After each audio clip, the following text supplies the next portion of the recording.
Arsene Wenger, widely considered one of the greatest managers in football history, with 18 trophies spanning an illustrious coaching career including an invincible season with Arsenal. But was he really that great? Welcome to Fraud Watch, and in today's episode we'll be looking at some astonishing facts as well as trawling through Arsene Wenger's entire career in order to answer the question, was Arsene Wenger a fraud?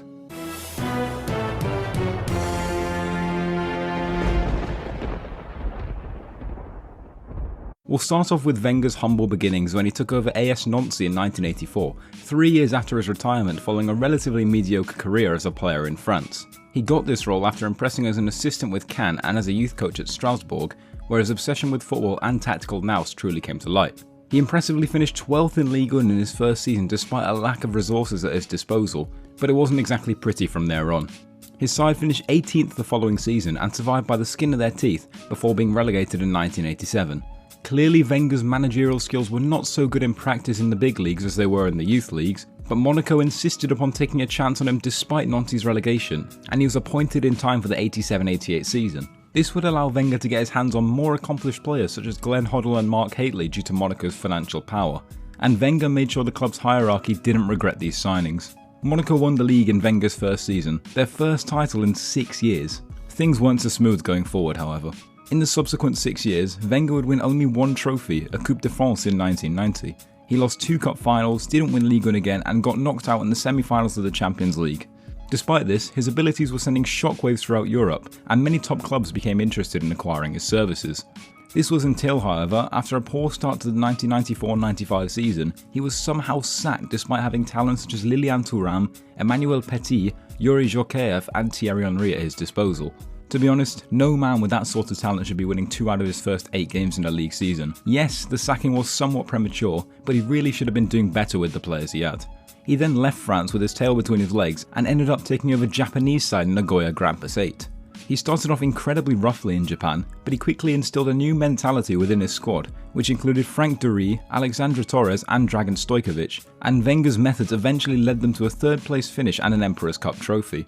He then followed this up the next season by winning the Japanese Super Cup, but he never actually won the J-League with Nagoya, which is why it was a surprise to just about everyone when a sleeping giant, notoriously called boring Arsenal, a team who had just had to suffer through the mediocrity of Bruce Rioch for a season, took a chance on a manager who seemed to be fading into obscurity after several failures in France. Arsene Wenger took charge of the Gunners on October 1st, 1996, and from there, he revolutionised a lot. Within days, he'd seen enough of the British culture that plagued the club in the sense of heavy drinking, rubbish diet and partying, and banned casual drinking and junk food amongst his players.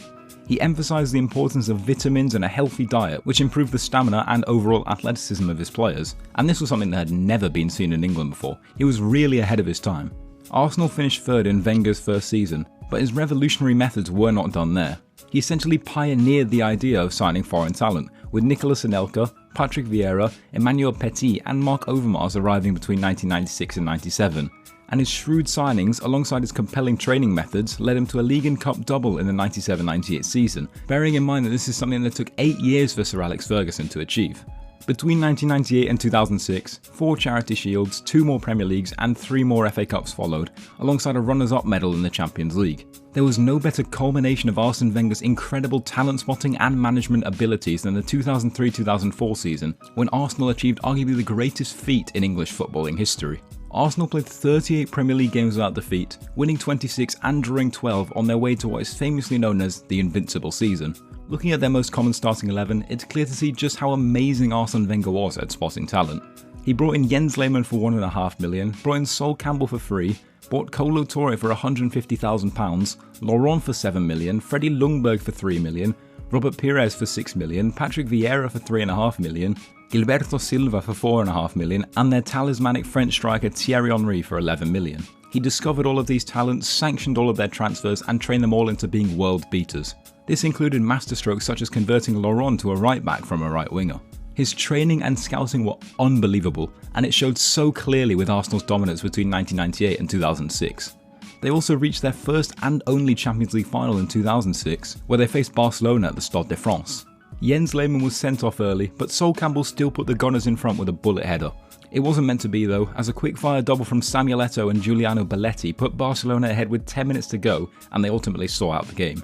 Then from there, it all sort of went downhill for Wenger's team. Now you could blame it on outdated tactics, stubbornness, whatever you want, but there's one key figure that departed the club which led to such a massive fall from grace for Arsenal. David Dein, Arsenal's vice chairman and the one who brought Wenger in the first place, left his role in 2007. Dein's role was essentially securing deals for the talent Wenger would spot, and when he left, Wenger lost a large element of his foundation for success. Wenger began to take over just about everything in the wake of Dein's departure, and he slowly drove himself insane, leaving himself way too little time for actually focusing on the tactics and motivation of his team. Along came a 10-year trophy drought, numerous rubbish signings such as Yaya Sanogo, and a general decline within Arsenal Football Club, which included 3 5-1 defeats to Bayern Munich in under 2 years.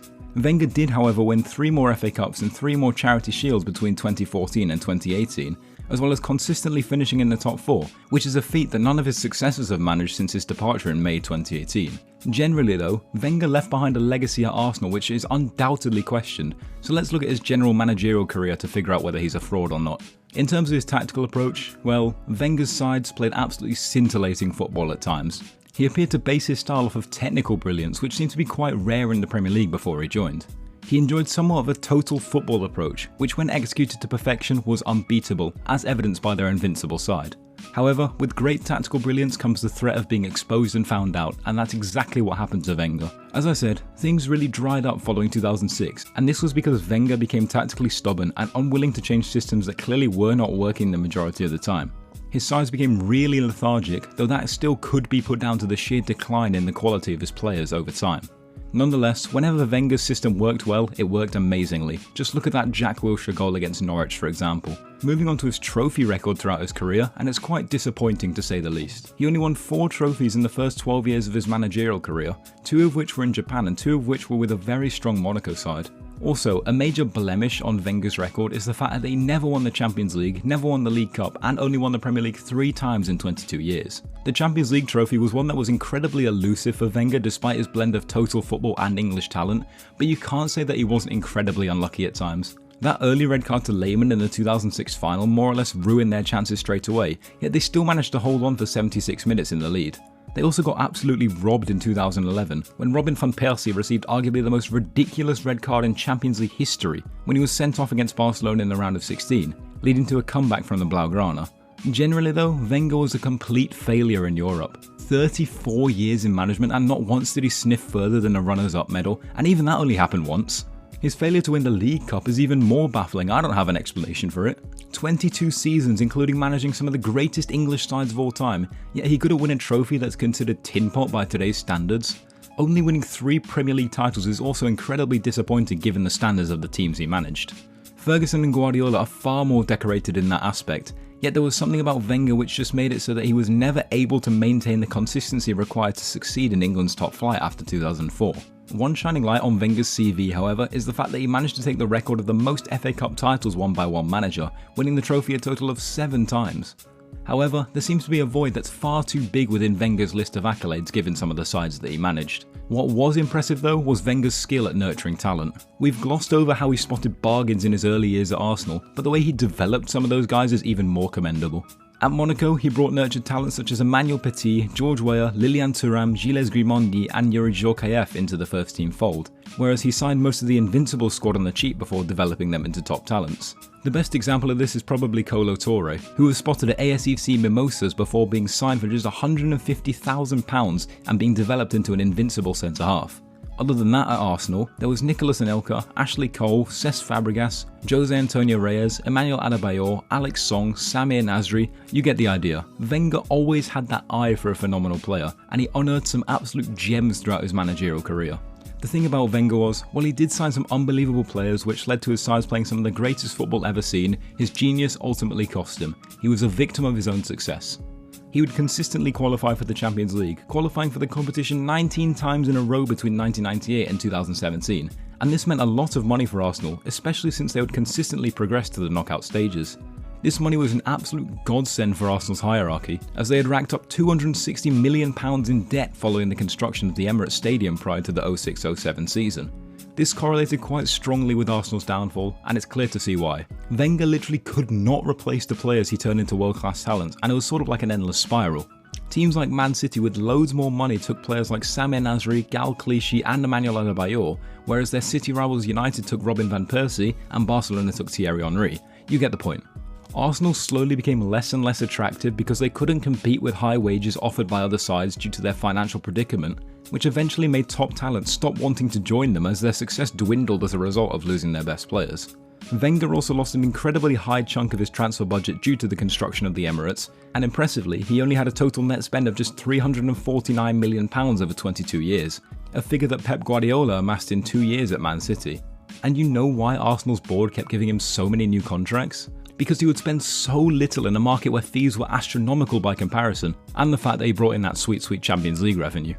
He essentially overstayed his income because he brought Arsenal passive income, and he lost a great deal of managerial dignity in the process. Well, after much deliberation over the facts and figures over the past few days, I've come to the conclusion that Arsene Wenger is not a fraud. Yes, he overstayed his welcome, became a tactical dinosaur, lost his footballing charm and also lost a whole lot of respect in the process. And yes, his trophy record wasn't the prettiest, but the impact this guy left on football cannot be understated whatsoever. He nurtured and developed incredible talents at Monaco and Arsenal, and specifically at Arsenal, he managed to keep them competing at the top level on all fronts despite a shoestring budget. He was heavily underappreciated if anything, and that's becoming evident as Arsenal struggled tirelessly to even finish in Europa League places without him these days. He would have won a lot of trophies at a club with any sort of ambition. It's just a bit unfortunate for him that he held such a great connection with Arsenal, which prevented him from showing the extent of his genius. Blame the boards who employed him at Nancy and Arsenal for his failures at those two clubs. Was he better than Ferguson was and Guardiola is? Well, that's a debate for another time. For now, all I'll say is that Arsene Wenger is not a fraud whatsoever. Thank you very much for watching this. If you did enjoy, please leave a like and subscribe. And let me know what you thought down below, and please let me know what else you'd like to see on the channel in the future, and I'll see you next time.